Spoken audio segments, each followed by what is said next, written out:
Hello friends, इस video में हम बात करने वाले हैं treatment option for saggy upper arms के बारे में।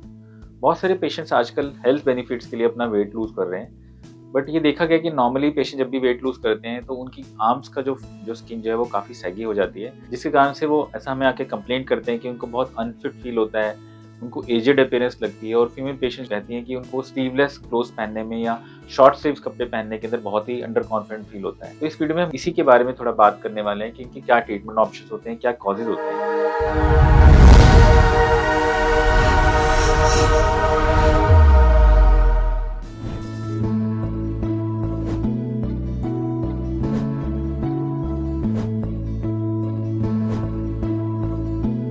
मेरा नाम डॉक्टर हितेश आनंद है। मैं एक प्लास्टिक और कॉस्मेटिक सर्जन हूँ और दिल्ली और एनसीआर रीजन में प्रैक्टिस करता हूँ। जब भी हम सैगी अपर आर्म्स के बारे में बात करते हैं तो इनके कॉजेज जो होते हैं वो ये हो सकता है कि आपने अग्रेसिव वेट लॉस कर लिया है और आपकी स्किन को श्रिंक करने का टाइम नहीं मिल पाया है, जिसके कारण से वो आपकी स्किन जो है वो लूज हो गई है और आपके अपर आर्म जो है वो सैगी अपीयरेंस दे रहे हैं। साथ ही साथ अगर आपने अपनी बेरियाट्रिक सर्जरी कराई है वेट लूज के लिए, उसके बाद भी जो है आपके अपर आर्म सैगी हो सकते हैं।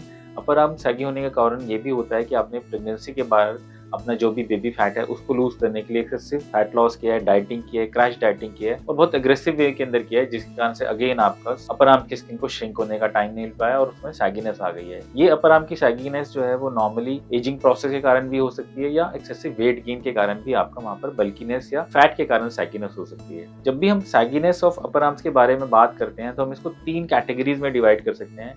कैटेगरी 1 या टाइप 1 वो पेशेंट्स होते हैं जिनके अंदर प्योर स्किन एक्सेस होता है, मतलब उसमें कोई भी फैट नहीं है, बट सिर्फ अपर आर्म के अंदर उनका प्योरली स्किन जो है वो हैंग कर रही है। सेकंड कैटेगरी वो होती है जिसके अंदर आपका कुछ फैट का अक्यूमुलेशन भी है उनके पोस्टीरियर या बैक ऑफ द आर्म्स के अंदर, प्लस स्किन की सैगीनेस भी है। और थर्ड कैटेगरी वो है जिसके अंदर आपका पेशेंट के बल्कि अपर आर्म्स है और उसका रीजन जो है कि उनकी बॉडी में ओवरऑल जो फैट का जो लॉस हुआ है वो तो हो गया है, बट उनकी अपर आर्म्स के अंदर से वो सेलेक्टिवली फैट का जो लॉस है वहां पर हो नहीं पाया। तो ये 3 कैटेगरी ऑफ पेशेंट्स होते हैं जो हमें नॉर्मली कॉमनली आके प्रेजेंट करती हैं पेशेंट्स और बताती हैं कि हमें इस तरह से दिख रहा है। अभी इनके ट्रीटमेंट ऑप्शंस के बारे में बात किया जाए तो टाइप 1 है कैटेगरी 1 पेशेंट्स के अंदर जिनमें प्योर आपका स्किन का एक्सेस है। इसमें हम सिंपल एक स्किन लिफ्ट सर्जरी कर सकते हैं जिसको हम आर्म लिफ्ट बोलते हैं और इसमें एक नॉर्मल एक सिंगल स्कार आता है जो कि आपका बैक ऑफ द जो अपर आर्म होती है उसमें हिडन रहता है और उसके अंदर जितनी भी एक्सेस स्किन है उसको हम निकाल सकते हैं। एक सिंपल सर्जिकल प्रोसीजर है जो कि हम स्ट्रेट फॉरवर्ड किया जाता है। इस सर्जरी के बाद पेशेंट को कुछ समय के लिए हम कंप्रेशन गारमेंट्स पहनने के लिए देते हैं ताकि जो भी हमने स्किन एक्सेस जो भी किया है उसके आसपास जो थोड़ी सी स्किन का जो लूज है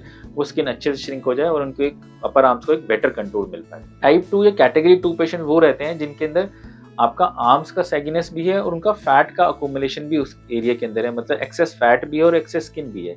ये पेशेंट उन कैटेगरी ऑफ पेशेंट है जिसके अंदर आपको एक्सेस फैट के लिए हम लाइपोसक्शन प्रोसीजर करते हैं और जो एक्सेस स्किन होती है उसके लिए हम एक नॉर्मल स्किन रिसेक्शन प्रोसीजर कर सकते हैं। बट ये स्किन रिसेक्शन प्रोसीजर जो इसकी इंटेंसिटी होती है वो टाइप 1 पेशेंट जिसमें हम पूरा एक बड़ा स्कार देते हैं उससे काफी कम रहती है और इसको हम एक शॉर्ट स्कार के हिसाब से शॉर्ट स्कार इंसिजन के में ही आर्म लिफ्ट को कर सकते हैं। और इस इंसिजन की जो लेंथ जो है वो इस बात पे डिपेंड करती है कि आपके स्किन की सैगीनेस कितनी है। अगर किसी पेशेंट में बहुत कम सैगीनेस है तो हम बहुत ही छोटे इंसिजन से साथ ही साथ उसके अंदर लाइपोसक्शन करके इकट्ठा कंबाइन करके हम लाइपोसक्शन प्लस एक शॉर्ट स्कार आर्म लिफ्ट करने के बाद हम आपको एक अच्छा रिजल्ट दे सकते हैं। थर्ड कैटेगरी ऑफ पेशेंट वो रहते हैं जिनके अंदर सिर्फ बल्कि अपर आर्म्स होती हैं।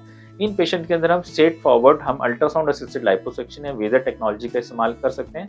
अगर इन पेशेंट की स्किन टोन बहुत अच्छी है तो उस वेजर लाइपोसक्शन उस फैट को जेंटली मेल्ट कर देगा, उस अपर आर्म के एरिया से बाहर निकाल सकते हैं उस फैट को, क्योंकि अल्ट्रासाउंड वेव्स में अपनी एक प्रॉपर्टी होती है कि वो स्किन की कॉन्ट्रैक्शन में हेल्प करते हैं। तो जब भी हम वेजर लाइपोसक्शन करते हैं तो वेजर लाइपोसक्शन के द्वारा उस एरिया को एक बेटर कंट्रोल मिलता है, उसकी स्किन टाइटनिंग भी हो जाती है। तो ये पेशेंट जिनमें बल्कि अपर आर्म्स है सिर्फ और स्किन टोन अच्छी है, हम स्ट्रेट फॉरवर्ड वेजर लाइपोसक्शन या अल्ट्रासाउंड लाइपोसक्शन कर सकते हैं और उनको एक बहुत अच्छा रिजल्ट दे सकते हैं। अपर आर्म कंटूर को हम और इम्प्रूव कर सकते हैं। तो फ्रेंड्स, ये था इस वीडियो के बारे में जिसमें मैंने बताया कि अपर आर्म सैगिंग जो होती है उसके लिए हमारे पास क्या ट्रीटमेंट ऑप्शंस होते हैं, क्या उसके कॉजेज होते हैं। अगर आपको ये वीडियो पसंद आया तो आप इस वीडियो को लाइक कर सकते हैं। हमारे यूट्यूब चैनल पे अपर आर्म से रिलेटेड लाइपोसक्शन के ऑप्शन से रिलेटेड भी एक वीडियो दी गई है और कॉस्मेटिक्स से रिलेटेड भी काफ़ी सारी वीडियोस दी गई हैं, आप उन्हें देख सकते हैं। और उसके बाद भी अगर आपको अपर आर्म कंटूरिंग या एज सच लाइपोसक्शन या किसी भी कॉस्मेटिक्स से रिलेटेड कोई भी डाउट लगता है तो आप नीचे दिए गए कमेंट सेक्शन में अपने कमेंट डाल सकते हैं, हम आपके उस कमेंट का उस क्वेरी का